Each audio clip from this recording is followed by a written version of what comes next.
What is up, everybody, and welcome. In today's video, we are taking a long overdue and much deserved look at the Craig Brown Knives Servo. Now, obviously, we have a couple examples here on the table. The one that you guys have seen is this one. We are looking at a Damascus blade and a pattern 2 plain titanium handle. This knife is on loan to us from the man, the myth, the legend. He is at Heels with Steel on Instagram. His name is Mike, and his collection is amazing. I've had this knife for about a month on loan. It has been an absolute joy to fingerfuck and carry around and enjoy. Of course, I did play with a couple of servos at Blade Show as well. Those of you who saw my blade videos will know about those knives and my opinions thusly. This knife is a newer servo. You can see we got that sexy new blade shape that Craig's been pumping out for the last month or so, maybe a little longer. A couple of Damascus accents there as we look at the over travel stop and the clip. And we are, of course, just looking at this plain sort of mirror wash blade. And the titanium is finished in a mint pale green, which I really, really enjoy. So let's talk about the servo. Obviously, this knife, sort of Craig Brown got his start. Gosh, I guess it's been like a little over a year now.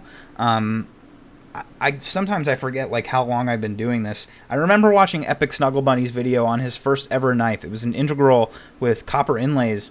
And I just remember it looked so funky to me, and I was like, what are you doing, Snuggle Bunny, buying weird old knives from engineers that have never made a knife before?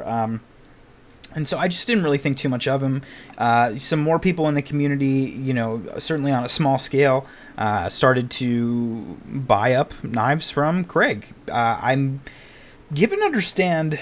And this is, again, just me sort of like talking about my own experience. I haven't talked to Craig or anybody about this, but it seems to me that he definitely got his popularity and sort of gained traction because he's such an easy person to work with, and he's so willing to do interesting things for any customer, but he was smart enough to do those things for customers that happen to be huge YouTubers. So, of course, ESB, Austin, he... got that original Craig Brown knife, but then he got another one shortly after, which was full carbon fiber integral, if my memory serves correct. But, you know, I'm sure that was more expensive. And then it was with the servo, of course, that we got the Dr. Frunke edition very early on in the servo production line. Dr. Frunke ordered a knife that had a custom, full custom sort of CNC'd spinal arrangement all down the front of the knife. Of course, I tried that knife at Blade Show, and it absolutely set me off to the servo. The action and everything on it was so fantastic. It blew my mind. And so that's what really got me interested in, like, okay, I definitely got to get these knives on the channel. But so just sort of his willingness to do stuff like that and work with the community has been fantastic. All the interactions that I've ever had with him, whether it's regarding the podcast or just sort of asking him a question here or there about his knives, he's always been very quick to respond, friendly and fantastic. And I just think that he's sort of a shining beacon of like what we need more of in the community. You know, somebody who is new to knife making, understands that they're new and that they need to sort of earn their stripes. So he goes out of his way to be reachable and to communicate with people and to interact with the community, and I really appreciate that. So let's go ahead and jump into the knives. Now, again, with the servo way back when I first saw it, I expected not to like it. It's sort of another weird-shaped, thin, large frame lock, which is very similar to, of course, a Grimsmo Norseman. Another knife that... while impressive to me, wasn't something that I ultimately would find in my collection. But honestly, these things... I've really fallen in love with this model. I think it's I think it's fantastic. This one on the bottom here, I believe, is knife number 51, and I believe this one is number 27. Give or take a couple numbers, couple digits on those numbers. I don't know if I have that memorized 100% correctly, but this is definitely in the 50s, and this is definitely in the 20s. And so you can see this is sort of like the halfway point for where Craig has been, and this is a little bit more modern. This is sort of representative of the work that we're seeing coming out of his shop right now. He just recently developed a new milling pattern. This is pattern style 2. It's a sort of a turtle pattern. It's become very popular popular among his knives. And then he just recently created the one that people are calling Candy Cane. I really love seeing everything that he does with milling and all his new sort of ideas and everything. These turtle patterns are not something that I'm normally partial to, and that's because they're usually very rough to hold. Now, and sort of just also going in and out of the pocket. I have a couple things to mention about that. One is that what I thought was being left in these little cutouts was just sort of machining marks. You know, if you look at a photo, especially like this plain tie one that's got fingerprints on it as well, it's very difficult to see. You just sort of, you'll catch a glimpse here and there of some lines, and you just sort of say, oh, okay, those are machining lines. But if you look closely, and I could be wrong here, they all appear to be intentional, and they are spirals. So what you'll actually see is that the ones with circles are full spirals that I believe have been intentionally milled into the frame. And so a lot of these mid sections have full spirals, very, very cool. And then a lot of these edge sections just sort of have like a shell pattern. So I just sort of thought that he was being lazy and leaving machine marks on there, when in reality, this thing has been fully machined on purpose. So I just think that's super, super cool.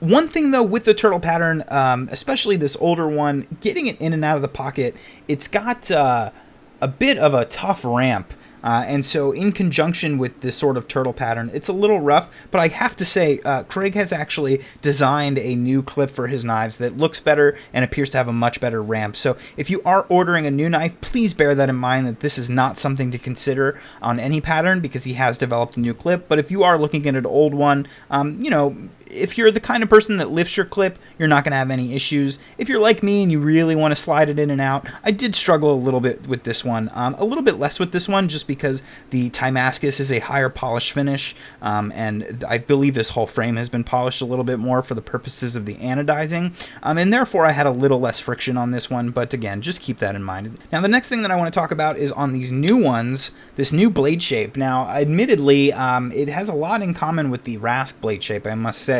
But we are looking at the exact same plunge grind with the addition, I guess, of sort of a flat up here. So as we take a look at the original blade shape, it is, of course, difficult to analyze because we are looking at Damascus against a gray background. So forgive me for that, but we do have a bit of an upswept hump right here. And then the bottom of the blade is totally flat all the way to here where we switch to belly. And the plunge grind, you can actually sort of see this pattern kind of follows the plunge. I'll use light to kind of display it. So you can see the plunge grind right in here. I'm just going to play with the light so you can see that grind. And that plunge comes out to here and just sort of dissipates right at this point. Whereas if you look at this knife, the plunge comes up to the same exact point, but then continues with a slight flat up at the top. And I am very, very confident that that is not the case on this particular, on this older blade shape, rather. Now, I really, really like the newer blade shape. I think that that's definitely going to sell more knives for Craig, and I think he's sort of seen that himself, and I'm sure that the change was made based on feedback from the community. I'm kind of appreciative that he at least started with the funky look. I feel like the Grimsmos did the same thing. I feel like Craig's first knife was pretty funky, and if funky's the way you like to roll, man, then roll with funky, but I definitely appreciate that he's given sort of the rest of the community something to purchase, you know, if they're looking for just something a little less organic in terms of shape. Now, as far as the action is concerned, this thing is easily a Grimsmo competitor.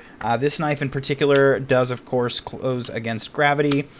I did show this off quite a bit in my unboxing video of these loaner knives. But there, like any maker, is variance among knives. This particular knife,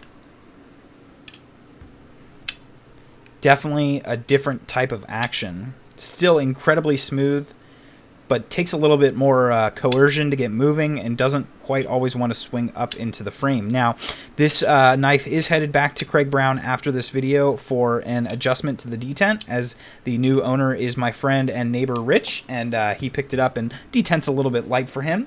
The detent is definitely stronger on this one, and because we were able to compare them directly, Rich was sort of able to decide which was to his preference. So, of course, if you're ordering one of these knives, consider letting Craig know how you would like your action to be tuned. And if you buy one on the secondary and you're very nice to Craig and you are respectful and you ask politely, I am certain that he would do right by you and give you an opportunity, perhaps at a cost, perhaps not, I'm unsure, to adjust that detent, which is definitely something that I can appreciate. Any maker that stands by their work, sort of after they've sold it, and especially after it's transferred hands to a new owner, is somebody that I can respect, because it means that unless the knife's obviously been abused, right? If the top half of the blade is missing and the lock bar is bent, it is what it is. But, that a maker knows, like, no, when I made that knife, it was good, and I sent it out, and it was good. And if it's not good now, like, I want to mess with that. So I can definitely appreciate that. And so, again, just the fidget factor on these things is really fantastic. I like his flipper tab design. It's very standard, just a little bit of jimping, just enough leverage. You can sort of light switch that sucker. You can sort of push button it, but you really need to pull down a little bit. But yeah, just an absolutely great knife to fidget with. The ergonomics on it are particularly fantastic. The whole knife just does a really good job of fading away into your hand, even though it's such a long and large knife. Again, his ergonomics are absolutely spot on. These sort of organic lines throughout the knife that you can see here really fit well into the saber grip, and of course the pinch grip is a no-brainer as your thumb and middle finger make contact sort of in the middle here in a traditional section. Of course, you don't have any jimping, but that sort of is what it is. That's a personal preference thing. So thanks so much for watching, guys. Of course, if you'd like to see beautiful pictures of these knives, you can do so by following me on Instagram at tovarishworks, or following the owners at Heels with Steel on Instagram and at JetsRichYeah on Instagram. Thanks so much for watching, guys. And of course, if you'd like to reach out to me for any reason whatsoever, you can do so by emailing me at tovarishworks@gmail.com. Thanks so much for watching, guys, and I will see you next time.